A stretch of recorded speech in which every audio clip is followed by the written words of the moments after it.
자, 저희는 제가 그 회계 문제에서 평가 지표를 설명을 드리다가 조금 다 끝내지 못하고 끝나게 됐는데 다시 한번 설명을 드리도록 할게요.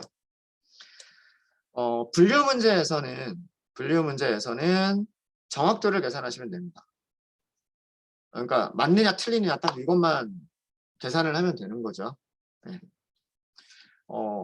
생선의 어종이 A냐 B냐 두 가지를 분류하면 되는 거고, 그 다음에 붓꽃의 품종이 A냐 B냐 C냐 이렇게 분류하면 되는 거예요. 그러면 제대로 분류했으면 true가 되는 거고, 잘못 분류를 했으면 false가 되는 거죠.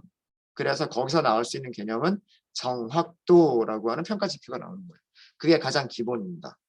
가장 기본인데, 회계 문제라고 하는 것은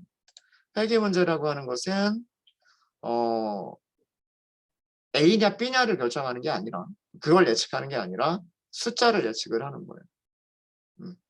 사람으로 치면 키가 170인 사람은 몸무게가 얼마일까? 물론 키만 가지고 몸무게를 예측한다라고 하는 거는 힘들겠지만, 똑같은 키여도 몸무게가 다 사람마다 많이 다르니까요. 그게 분산이죠. 같은 키여도 뚱뚱한 사람, 홀쭉한 사람, 날씬한 사람, 평균적인 체격을 가지고 있는 사람, 체격이 비슷해 보이는데 근육이 많은 사람, 혹은 근육이 좀 적은 사람 등등등에 따라서 여러 가지 요인에 따라서 몸무게가 달라지기는 하겠지만, 그럼 예측해 볼 수 있겠느냐, 이거죠. 이게 숫자 예측인 거예요. 숫자 예측. 네. 그러면 숫자 예측에서는 어떤 모델이 좋은 모델이냐? 예측한 숫자가 실제 값하고 차이가 적으면 적을수록 좋은 모델이란 말이에요. 그래서 생각한 게 오차예요. 가장 기본은 오차인 거예요. 오차가 작을수록 조금 좋은 모델이다라고 하는 거예요. 오차가 작을수록. 그래서 여기 MSE, RMSE, MAE 설명을 드렸습니다. 기호에 대한 설명은 Y는 실제값, Y 위에 hat, 모자를 씌운 거는 예측값, 그 다음에 bar를 씌운 거는 평균값이란 뜻입니다. 그렇게 생각하시고 밑에 있는 것도 생각하시면 되고요. 자, 그런데 이제 여기서부터의 설명이에요. 요거는 그 GitHub에 있으니까 복사하시면 되고요. 우리가 일반적으로 점수라고 하는 거에 대한 그 일반적인 그런 생각은 점수가 크면 좋은 거고 점수가 작으면 나쁜 거다가 일반적인 생각이에요. 시험을 봤는데 90점인 사람과 50점인 사람이 있으면 90점인 사람이 잘한 사람이고 50점인 사람이 못한 사람이란 말이에요. 근데 MSE나 MAE나 이런 오차라고 하는 평가 지표는 작을수록 좋은 점수란 말이에요. 오차들의 평균이 10이다. 오차들의 평균이 30이다. 그러면 두 개의 모델이 있을 때 누가 좋은 모델이냐면 오차들의 평균이 10인 모델이 더 좋은 모델이다라고 우리는 얘기한단 말이에요. 자, 그러면 10점짜리 모델하고 30점짜리 모델이 있는데 우리는 10점짜리 모델이 좋은 거라고 얘기를 하는 거예요. MSE나 MAE를 가지고 얘기할 때는. 그게 우리가 생각하는 점수라고 하는 개념, 일반적인 점수라고 하는 개념과 조금 그러니까 반대 개념이 돼버리는 거죠. 그래서 회계 문제에서도 점수가 높을수록, 다르게 얘기하면 점수가 클수록, 숫자가 클수록 좋은 모델이라고 하고 점수가 작을수록, 점수가 낮을수록 나쁜 모델이라고 평가할 수 있는 평가 지표를 만들어낼 수 있지 않겠느냐. 그런 거를 만들어 보자. 인데 사실은 R 제곱 스코어 결정 개수보다 더 쉬운 방법이 있어요. 그게 뭐냐면 RMS에다가 마이너스 붙여버린 거, MA에다가 마이너스를 붙여버리면 돼요. 그죠? RMS나 MA는 음수가 될 수가 없어요. 제곱한 거나 절대값이기 때문에, 그리고 그것들의 제곱들의 평균, 절대값들의 평균이기 때문에 음수가 될 수는 없고, 적어도 0이거나 0보다 큰 숫자들이 되는데 거기에다 마이너스를 붙여버리면 0을 기준으로 해서 숫자들이 음수 쪽으로만 숫자들이 있을 거란 말이에요. 그죠? 응? 자, 그러면 0에 가까운 숫자가 음수적으로는 얘가 큰 수예요? 얘가 큰 수예요? 오른쪽이 큰 수잖아요. 그죠? 그럼 오차가 작다는 얘기는 거기에 마이너스를 붙였다는 얘기는 오차가 작다는 얘기는 0에서 가깝다는 얘기죠. 거기에다 마이너스를 붙였으니까 이쪽으로 있다는 얘기예요. 그죠? 그러니까 오차가 작은 모델은 마이너스 RMSE가 큰 모델이에요. 그쵸? 맞아요? 오차가 작은 모델은 RMSE 혹은 MSE에 마이너스를 붙여버린 값이 큰 숫자란 말이에요. 그리고 오차가 큰 모델은 여기 있는 거죠. 거기에 마이너스를 붙여버리면 이쪽으로 갈 거잖아요. 그죠? 오차가 큰 모델은 RMSE에 마이너스를 붙여버리면 작은 숫자가 되는 거란 말이에요. 그러니까 이게 제일 간단한, 사실은 이게 제일 간단한 거예요. RMSE나 MA에다가 음수를 붙여버리면 딱 요게 돼요. 점수가 클수록 좋은 모델, 점수가 낮을수록 나쁜 모델. 근데 어제도 말씀드렸죠. 왠지 점수가 0보다 작은 게 조금 꺼림칙한 거예요. 물론 그렇게도 할 수 있지만. 그래서 개발한 게 알제곱 스코어라고 하는 거를 개발하게 된 거예요. 그래서 결정계수를 개발했을 때, 생각을 했을 때, 최대값은 1이고 1보다 클 수는 없고 1이거나 1보다 작은 숫자들이 되도록 결정계수를 정의를 했어요. 자, 그러면 어제 요 부분 요 공식에 대해서 한번 설명을 드렸어요. 자, 여기 yi 이게 뭐예요? 실제값이죠. 물고기의 실제 무게. 그 다음에 거기에 모자 씌운 거. 그 물고기를 우리가 만든 인공지능 모델이 예측한 예측값. 그래서 실제값에서 예측값을 뺀 거는 뭐냐면 오차란 말이에요. 오차고 오차들의 제곱을 계산했죠. 그걸 다 더했어요. 물고기가 한 마리만 있는 게 아니라 뭐 40마리가 있으면 40마리에 대해서 예측값이 나올 거고 40마리에 대해서 오차가 나올 거잖아요. 그죠? 그 모든 오차들의 제곱을 다 더했죠. 자, 뭐만 있으면 이거를 그 물고기의 개수 n으로 나눠주는 것만 있으면 이게 뭐예요? 분자는 MSE, 민 스퀘어 에러란 말이에요. 민 스퀘어 에러. 즉 에러가 커지면 커질수록 1에서 빼주는 숫자가 커지는 거잖아요. 맞아요? 그쵸? 에러가 커지면 커질수록 빼주는 숫자가 커지는 거란 말이에요. 분자가 커지면 숫자가 커지는 거니까 빼주는 숫자가 커지는 거란 말이에요. 그러면은 R제곱은 숫자가 작아지겠죠. 그죠? 에러가 커지면 예측이 나쁜 모델은 R제곱 스코어가 작아지는 거예요. 작아지는 거고요. 네. 반대로 비슷하게 정확하게 맞춘다고 생각을 해볼까요? 모든 예측값이 실제값이랑 똑같아요. 그러면 분자가 뭐가 돼버려요? 0이 돼버리죠. 그죠? 그러면 1에서 뺄 수 있는 숫자가 없잖아요. 그죠? 그 얘기가 이거예요. 타겟을 오차가 하나도 없이 완전히 정확하게 예측한다면 실제값하고 예측값이 0이기 때문에 결정계수는 1이고 그게 최대값이에요. 1보다 큰 숫자가 나올 수는 없잖아요. 왼쪽을 보면 왼쪽이 양수란 말이에요. 그죠? 1에서 어떤 숫자보다 더 양수를 빼주는 거기 때문에 이 R제곱이라고 하는 거는 절대로 1보다 큰 숫자가 나올 수는 없어요. 그죠? 그럼 언제 최대값이 되느냐? 1이 최대값인데 언제 최대값이 되냐 하면 분자가 0이 돼버리면 된단 말이에요. 분자가 0이 된다는 얘기는 모든 예측값이 각각의 모든 실제값과 동일한 경우 모든 샘플을 전부 다 정확하게 숫자 하나 틀림없이 다 똑같이 예측하는 경우 분자가 0이 되고 그러면 1에서 빼주는 숫자가 없기 때문에 그게 최대값이 되는 거예요. 이 얘기가 그 얘기입니다. 자, 그리고 타겟을 매우 비슷하게 예측을 한다면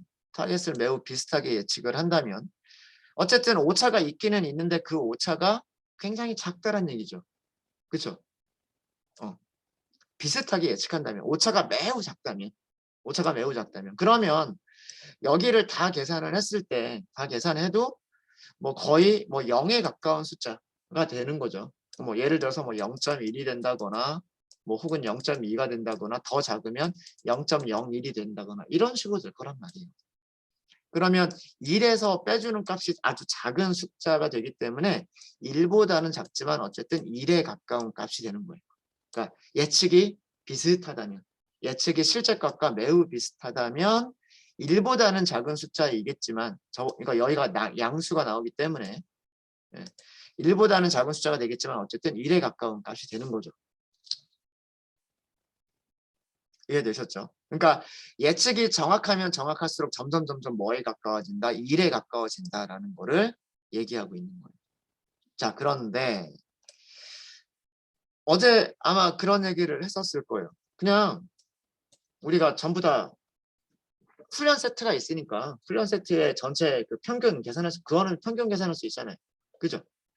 평균 계산할 수 있으니까 뭐 사람으로 치면 키가 150인 사람이 들어오든 키가 170인 사람이 오든 키가 2m인 사람이 오든 그냥 전체 훈련 세트 전체 사람의 몸무게 평균으로만 예측해버리는 거죠. 되게 안 좋겠죠 사실은. 그죠? 네. 네. 근데 그렇게 예측을 해버리면 모든 예측값이 얘가 뭐가 되는 거냐면 얘가 평균이 돼버리는 거란 말이에요. 근데 아래쪽에는 기호 보세요. 아래쪽이 뭐예요? 실제 값에서 평균을 빼준 거의 제곱이란 말이에요. 그죠? 모든 예측값이 평균값이다? 그러면 분자에 있는 숫자하고 분모에 있는 숫자하고 같은 숫자란 말이에요. 분모하고 분자가 같으면 뭐예요? 1이잖아요. 1. 그죠? 그러면 1 빼기 1이 되는 거죠. 1 빼기 1이 되는 거니까 그건 뭐가 되는 거예요? 0이 되는 거예요. 0. 그러니까 모델이 타겟의 평균으로만 예측하는 정도라면 결정계수가 0이 된다는 얘기는 이런 얘기예요. 근데 평균 정도로도 예측하지 못하는 모델이란 오차가 매우 큰 거죠. 평균보다도 더 나쁘게 예측을 하는 거예요. 그러면 분자가 굉장히 오차가 굉장히 커지겠죠. 오차가 굉장히 커지다 보면 실제 값에서 평균을 빼준 값보다 분자가 더 커질 수가 있겠죠. 이게 그 얘기예요. 분자가 분모보다 커질 수가 있다. 그러면 이 왼쪽이 1보다 큰 숫자가 나올 수가 있잖아요. 1 빼기 1보다 큰 숫자를 빼게 되는 거란 말이에요. 그럼 값은 뭐가 돼요? 0보다 작은 숫자가 나오게 되죠. 그래서 모델이 평균 정도도 예측하지 못하는 아주 오차가 큰 모델이라면 결정계수는 음수가 될 수도 있어요. 이게 어제 한 얘기예요. 네. R제곱이라고 해서 항상 양수가 나올 거다라고 제곱이니까 양수라고 생각하기 쉬운데 0 또는 0보다 큰 수라고 생각하기 쉬운데 절대 그렇지 않다. 네. 네. 빅데이터 분석 시험에는 잘 나오는 내용이에요. 이 내용. 네. 결정계수라고 하는 것은 마이너스 무한대까지도 갈 수가 있어요, 진짜. 네. 그렇게 될 수가 있고, 그리고 뭐보다는 같거나 작다, 1보다는 같거나 작다. 인 그런 모델을 만든 거예요. 그런 평가 지표를 만든 거예요. 그래서 정리를 하자면 결정계수라고 하는 것은 정확도하고 비슷하게 정확도랑 비슷하게 1에 가까우면 가까울수록 오차가 작아서 좋은 모델이고 오차가 커지면 커질수록 점점 R제곱 숫자는 1보다 작아지게 되는데 평균 정도로만 예측할 때가 0. 평균보다도 예측하지 못할 때는 음수가 돼버리는 그런 평가 지표, 회귀 모델에서의 평가 지표인 거예요. 그래서 요거 되게 중요합니다. 자, R제곱 스코어가 나온 이유와 그리고 이 수식에 대해서 이해하실 수 있으시겠어요? 네. 교재 찾아보시면 어딘가에 이런 내용이 있을 거예요. 회귀 문제 쪽에서. 그리고 어제도 말씀을 드렸지만 이런 뭐 시그마 나오고 그죠? 뭐 시그마 나오고 뭐 제곱 나오고 루트 나오고 여기서부터 나 이제 수학은 포기야 라고 생각하시면 안 된다. 요 정도는 여러분들 고등학교에서도 이런 기호는 배울 거고, 기호에 대한 정의, 이게 무엇을 의미하는 거다만 잘 생각을 하시면, 그래서 곰곰이 생각을 해보시면 이런 내용들을 이해하실 수가 있으세요. 제가 설명드린 게 그거죠. 네. 실제값에서 예측값을 빼면 오차다. 그게 우리가 얘기하는 오차잖아요. 내 몸무게가 예를 들어서 60kg인데 뭐 모델에 넣었더니 뭐 65kg이라고 예측을 해줬다. 그러면 오차는 마이너스 5가 되는 거죠. 실제에서 예측값을 뺀 거니까 60에서 65를 빼면 마이너스 5. 그 마이너스 5를 절대값 씌워서 5라고 생각할 수도 있고, 마이너스 5에 제곱을 한 다음에 루트를 해버릴 수도 있고, 네, 그런 개념인 거예요. MSE와 MAE라고 하는 거는. 그래서 그리고 샘플들이 하나만 있는 게 아니라 여러 개가 있으니까 그런 것들을 전부 다 더하자. 오차들의 제곱을 다 더하거나 오차들의 절대값을 다 더하자. 그리고 n개로 나눠주자. 항상 이 n개로 나눠주자. 이거는 무슨 개념이냐면 평균의 개념이란 말이에요. 평균. 10명이 있는데 10명의 키의 평균은 얼마냐. 10명이 있는데 10명의 몸무게의 평균은 얼마냐. 그러면 10명의 키를 다 더한 다음에 10으로 나눠주면 되는 거고, 10명의 몸무게를 다 더해서 10으로 나눠주면 된단 말이에요. 이 평균이란 개념은 일상생활에서도 굉장히 자주 사용하는 개념이잖아요. 그죠? 결국 이것도 아무것도 아닌 거예요. 결국 딱 그 얘기죠. 오차들이 있는데 오차들의 평균이 얼마냐. 근데 그 평균을 계산할 때 제곱을 해서 평균을 할 거냐, 절대값을 씌워서 평균을 할 거냐. 딱 그 얘기인 거예요. 그 얘기인 거고, 여기는 되게 복잡해 보이지만 결국은 다른 얘기가 아니라 위쪽은 오차를 얘기하는 거고, 오차들의 평균을 얘기하는 거고, 아래쪽은 무엇을 얘기하는 거다? 분산을 얘기하는 거다. 분산을 얘기하는 거다. 그래서 오차들과 분산들의 비율을 한 거예요. 오차들과 분산들의 비율. 이거를 n으로 나눠주기만 하면 오차들의 제곱의 평균이고, 이거를 n으로 나눠주기만 하면 그게 실제 값들이 평균에서 얼마나 떨어져 있느냐에 대한 평균이기 때문에 아래쪽은 분산이라고 부르는 거고, 위쪽은 오차들의 제곱의 평균 MSE라고 부르는 거란 말이에요. 그래서 실제 데이터의 통계적인 분산과 실제 데이터와 예측값의 오차들의 그 비율을 계산한 거예요. 여기 n은 같은 수니까 약분이 되겠죠. 약분이라고 얘기하잖아요. 분모 분자에 같은 수가 있으면 지울 수 있는 거. 그래서 오차들과 분산들의 비율을 오차들과 분산들의 비율을 1에서 빼준 값으로 정의를 한 게 R제곱 스코어예요. 네. 그렇게 정의를 하게 되면 이 R제곱 스코어가 갖게 되는 특징이 최대값은 1, 최대값은 1, 오차가 매우 작으면 1에 가까운 숫자, 오차가 평균 정도로만 예측하면 0, 평균보다도 예측을 못하면 음수. 이런 특징을 갖는다. 이런 특징을 갖는 그 회귀 모델에서의 평가 지표다. 라고 하는 거고, 어제 이런 함수들 알려드렸죠. mean squared error, mean absolute error 이런 것들을 알려드렸었는데, 그리고 R제곱 스코어도 알려드렸죠. 계산할 때 실제값과 예측값을 주면 실제값과 예측값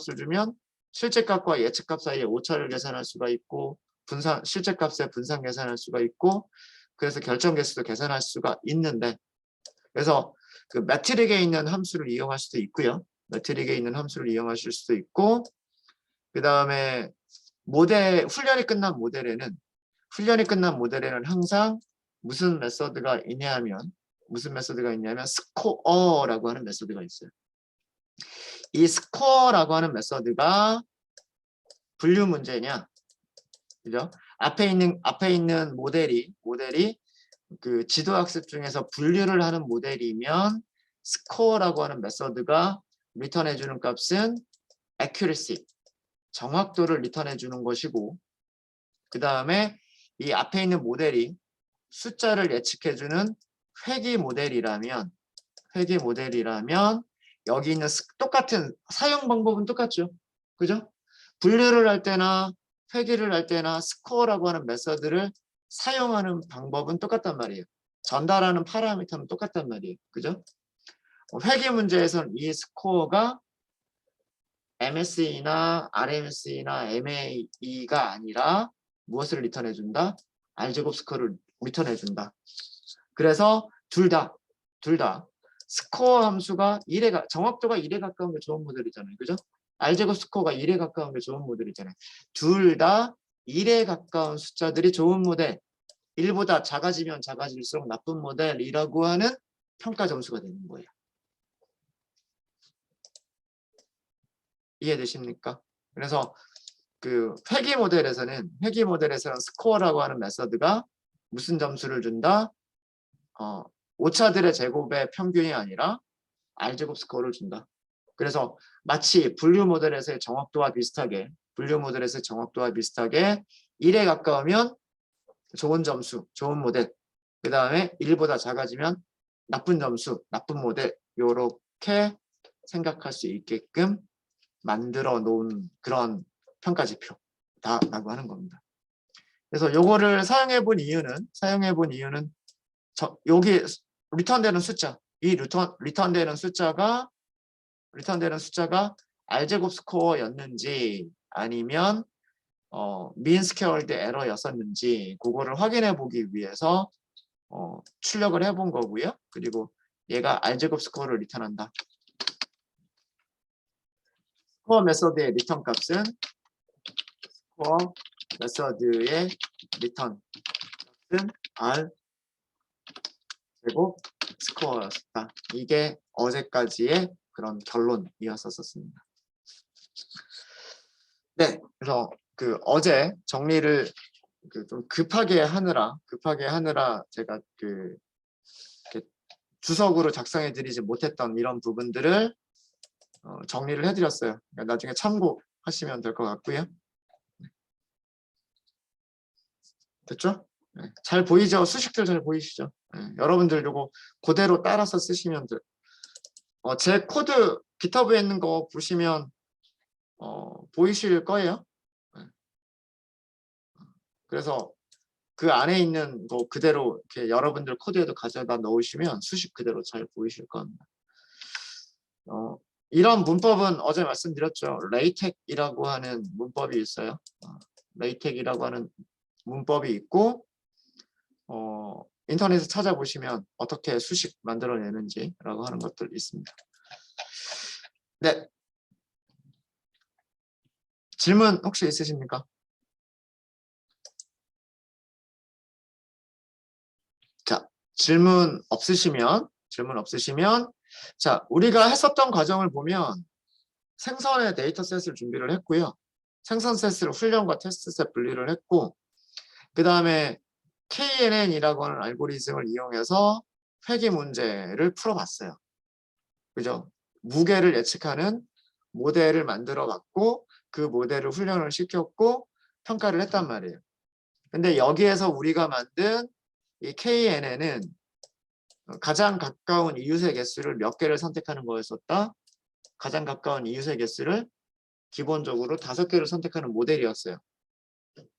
근데 KNN의 특징상 이웃을 몇 개를 선택해서 그걸 가지고서 예측값을 만들어내느냐에 따라서 정확도가 좋아지기도 하고 나빠지기도 하고 오차가 커지기도 하고 작아지기도 할 거란 말이에요.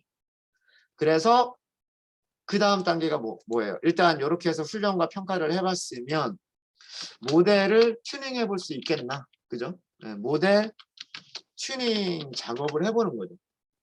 모델 튜닝 작업을 해보게 되는데 여기서 튜닝을 해볼 수 있는 거는 K값을 변화시켜 보는 거예요. K값 변화에 따른 훈련 셋과 테스트 셋에서의 R 요건 이렇게 쓸까요? 달러를 써주시고요. R이라고 쓰고요. 그 다음에 hat, 이거 hat이라고 합니다. 이렇게 하고 달러를 이렇게 닫아보세요.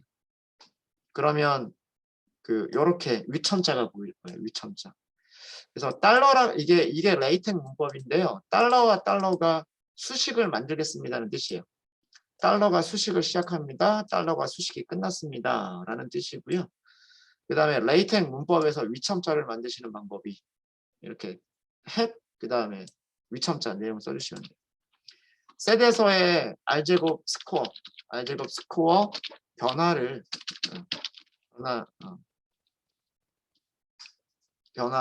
시각화를 해보면 어떤 K 값에서 R제곱 스코어가 가장 좋으냐, 어떤 K 값에서 R제곱 스코어가 1에 가장 가까울까, 요거를 찾으면 우리가 가장 성능이 좋은 KNN 모델을 찾게 되는 거죠. 이 과정을 모델 튜닝이라고 얘기를 하는 거예요. 자, 그러면 그거를 해볼게요. 자, 우선 우리는 K 값들을 변화시킬 수 있어요. numpy.a range를 이용해서 어레이를 만드시면 되고요. 1부터 시작하면 되겠죠. 1부터 시작하시면 될 거고, 자, 훈련 셋이 몇 개 있었죠? 제가 갑자기 기억이 잘 안 나네요. 훈련 셋이 42개가 있었군요. 그죠? 가장 가까운 이웃으로 선택할 수 있는 최대 개수는 42개? 42개까지를 다 선택을 해볼 수도 있기는 있어요. 그죠? 해볼까요? 42개니까 40개까지만 해볼게요. 40개까지만. 아니면 42개? 43개? 다 해볼게요. 한두 개 차이니까. 이게 K 값으로 선택할 수 있는 최대값인 거예요. 이웃으로 선택할 수 있는 최소값은 이웃 1개. 이웃으로 선택할 수 있는 훈련셋의 개수가 42개이기 때문에 이웃으로 선택할 수 있는 개수는 최대 42개까지밖에 선택을 못해요. 그죠? 자, 이렇게 K 값을 선택을 하고, 그 다음에 train scores, 각각의 K 값에 따라서 훈련셋의 R 제곱 스코어를 저장할 리스트를 하나 만들어 두고요. 테스트 셋에서도 똑같이 스코어를 계산을 해야 될 거 아니에요. 그래서 테스트 셋에 마찬가지로 R 제곱 스코어를 저장할 리스트를 만드시는 거예요. 그런 다음에 반복문 만들면 되죠. for k in k values, 이렇게 반복문을 시작하시면 될 거예요. 자, 우선 KNN을 만들어야죠. K neighbors 리그레서. 파라미터 이름 중에서 K 값 변화시키는 파라미터의 이름은 n neighbors. 그죠? 네이버의 개수. 이웃들의 개수라고 하는 이 파라미터가 K 값이란 말이에요. 자, 이렇게 해서 만들어 주시면 되고, 만들었으면 훈련을 시키면 되죠. 훈련을 시키면 돼요. KNN을 훈련시킨다. 그게 fit. 그죠? 자, 훈련시킬 때 순서대로 X, Y. X는 2차원 배열. 샘플의 개수와 그다음 피처의 개수. 그러니까 행과 열을 갖는 2차원 배열로 X를 넘겨주시면 되고요. 두 번째 파라미터 Y는 레이블이에요. 레이블인데 레이블은 몇 차원 배열? 1차원 배열. 그러니까 각 샘플들에 대해서 생선 40마리면 40마리에 대해서 무엇을 가지고 있으면 된다? 그 생선들의 무게만 가지고 있으면 되니까 1차원 배열이면 된단 말이에요. 그게 뭐냐면 X 트레인 세트죠. X 트레인 세트와 Y 트레인 이죠. 이렇게 쓰시면 되는 거란 말이에요. 이게 KNN 리그레서 예측기 모델을 생성을 한 거고요. 여기가 그 생성된 모델을 모델을 훈련을 시킨 거죠. 훈련 셋을 가지고서 훈련을 시켰어요. 훈련 셋을 가지고 훈련을 시켰으면 우리는 무엇을 할 수가 있냐면 훈련 셋에서 R제곱 스코어 계산할 수 있어요. 어떻게? KNN.점 스코어만 불러버리면 되죠. KNN.점 스코어를 부르시면 되는데 파라미터를 어떻게 넘기느냐? 파라미터를 넘기시는 방법이 여기서도 마찬가지로 데이터셋과 레이블을 넘겨주셔야 되는 거예요. 예측하고 싶은 데이터와 그 다음에 그 데이터들의 실제 값을 넘겨주시면 오차 계산해서 R제곱 스코어를 계산해 준다라는 뜻이에요.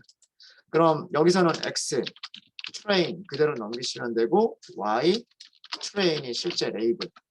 이게 뭐냐면 훈련 셋에서의 R 제곱 스코어를 계산을 한 거란 말이에요.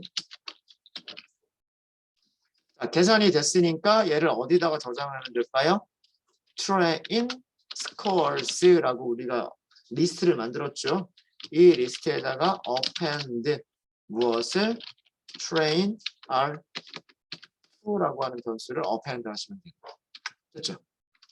그 다음에는 이제 테스트 셋에서의 R 제곱 스코어를 보셔야 되는데요. 테스트 R2라고 할까요? KNN에서 스코어를 다시 계산하시면 되는데 이번에는 테스트 셋을 넘기시면 돼요. 그죠? 테스트 셋 넘기시면 되고 Y 테스트가 실제 레이블이에요. 실제 레이블 맞습니까? 자, 이게 우리가 무엇을 계산한 거냐면 테스트 셋에서의 R 제곱 스코어를 계산을 한 거예요. 계산이 끝났으니까 이것도 어디에다 넣는다? 테스트 스코어스에다가 append 추가한다.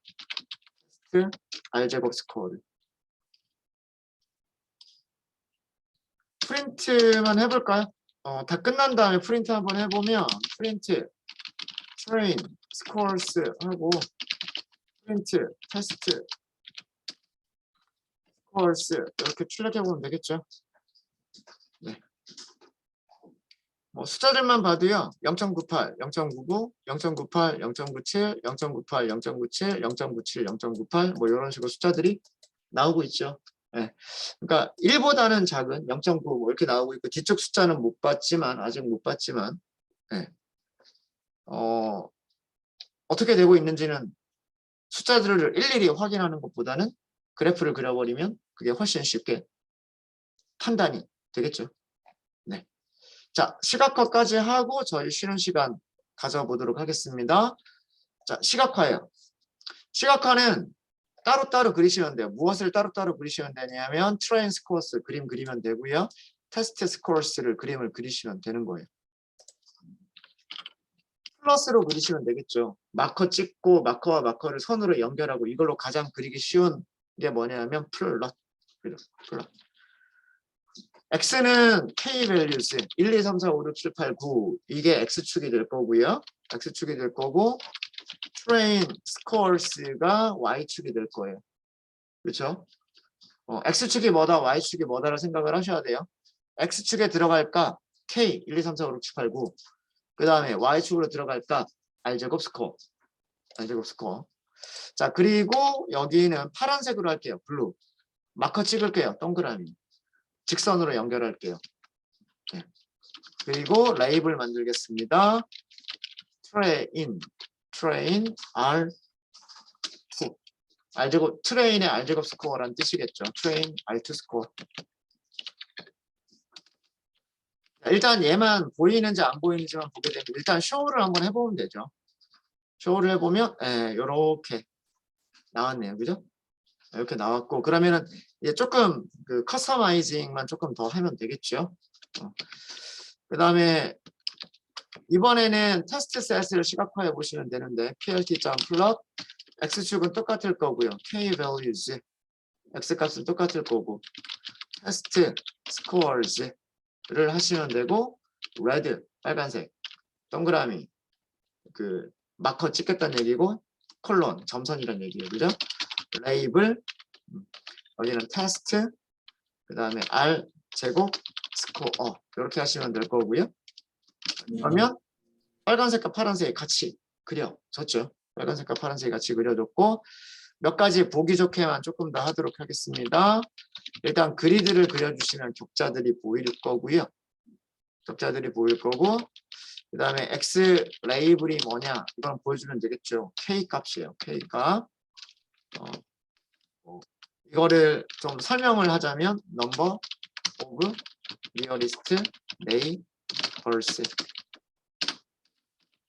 즉 가까운 이웃들의 개수가 그게 K 값인 거고, plt.y 레이블, 이게 뭐냐면 R, 잠깐만요, 여기도 되는지 모르겠어요.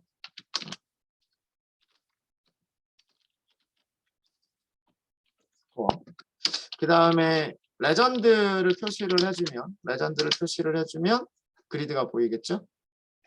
네, 보이네요. 그럼 여기도 이렇게 써버리면 되겠네요.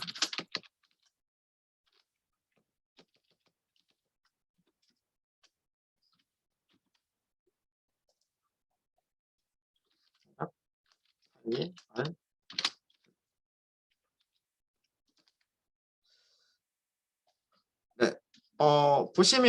보시면 제가 여기다가 달러와 달러 사이에 이렇게 쓴 것들이 있죠. 달러와 달러 사이에 이렇게 쓴 것들을 보시면 예, 이렇게 표시를 해줍니다. R제곱 위참자가 이렇게 잘 들어가고 있죠. 그죠?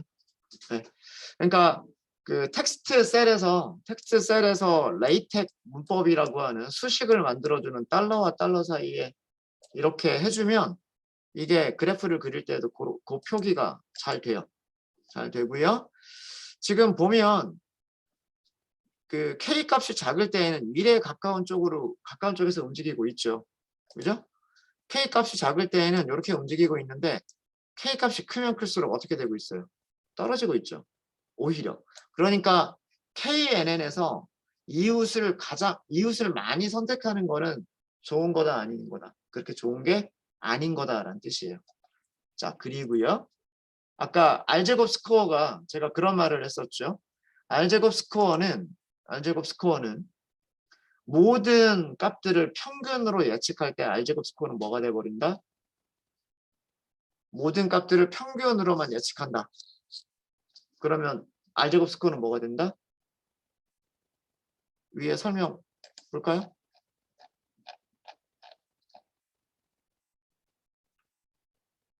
타겟을 평균으로만 예측하는 거라면 얘가 예측값이 평균이 되는 거잖아요. 그러면 분모와 분자가 같아지는 거죠. 그러면 여기가 1이잖아요. 분모와 분자가 같으면 1이니까 1 빼기 1. 계산 결과는 얼마? 계산 결과는 0. 그죠? 자, 그래프에서 그거 보이고 있죠. 어디? 여기. 자, 곰곰이 생각해 보세요. 훈련셋의 샘플 개수가 42개. 42개 물고기의 무게의 평균 계산할 수 있겠죠. 몸무게? 물고기 무게의 평균. 그 다음에 그 훈련셋의 모든 예측값을 뭐라고 해버리는 거예요? 평균이라고 해버리는 거예요. 그랬더니 뭐가 된다? R제곱은 0이 된다. 인 거죠. 네. 그래프를 이쪽에서만 해보시는 게 좋을 거예요. 이쪽에서만. 그러면은 이쪽 부분은 조금 더 자세하게 보실 수 있으실 겁니다. 네. 그러니까 전체적인 경향은 이렇게 떨어진다라고 하는 경향을 받고 K 값이 커지면 커질수록 점점 R제곱 스코어가 나빠지고 있다라고 하는 걸 확인을 했고 그러면 위쪽 코드에서 우리가 보고 싶은 게 지금 여기가 계속 떨어지고 있죠. 그죠? 20까지 갈 필요도 없을 것 같아요. 그죠? 뭐 한 요 정도만 갈까요? 한 15 정도만 갈게요. 그럼 여기 숫자만 이렇게 바꿔주시면 되죠. 요 정도로만 바꿔주면 되죠. 1부터 15까지. 그죠? 이렇게 해서 이렇게 바꿔주시고 실행 다시 한번 하고 여기 숫자만 바꿨어요. 실행 다시 한번 하고 그 다음에 그래프 그리는 거 다시 그려보시면 아까 제가 그 부분만 확대한 그래프라고 생각하시면 돼요. 요게. 그 부분만 확대한 거라고 생각하시면 되는데, 자, 파란색이 훈련셋, 그 다음에 빨간색이 테스트 셋인데, 빨간색이 파란색보다 높게 나오는 거는 우리가 뭐라고 부른다? 과소적합. 과소적합. 그 다음 대부분 지금 과소적합이 일어나고 있죠. 요 두 개를 제외하면. 반대로 훈련셋에서는 점수가 좋은데 테스트셋에서는 점수가 나쁘다. 이게 원래는 일반적인 경향이에요. 그죠? 이게 원래 일반적인 경향인데 이런 경향을 과대적합. 그러니까 훈련셋은 너무 피팅이 많이 됐다. 그런 얘기죠. 과소적합이 나타나는 이유는 샘플 개수가 너무 작아서 어쩔 수가 없어요. 훈련셋이 42개밖에 안 되고 테스트셋은 10 몇 개였죠, 그죠? 기억 확실히 안 나는 10 몇 개밖에 없었죠. 그래가지고 뭐 이 세트 자체가 너무 작기 때문에 이런 세트에서는 과소적합이 많이 나타나요. 많이 나타나는데 그럼에도 불구하고 가장 적당한 K 값으로는 어떤 정도가 제일 적당할까요? 우선은 훈련셋과 테스트셋에서 모두 좋은 점수를 보여주는 부분. 그죠? 혹은 과대적합이 가장 적은 부분. 그러니까 K 값이 1이나 3, 요 정도가 적당하다. 5는 과소적합이 너무 커요.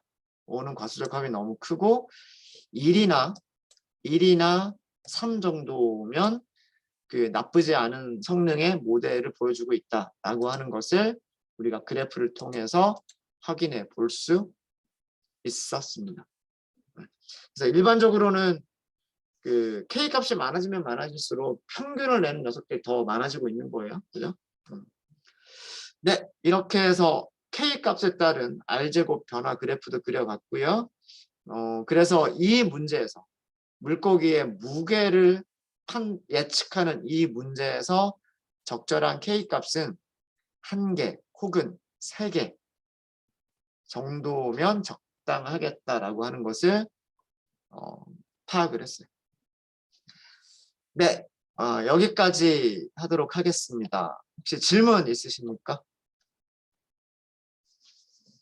질문 없으세요?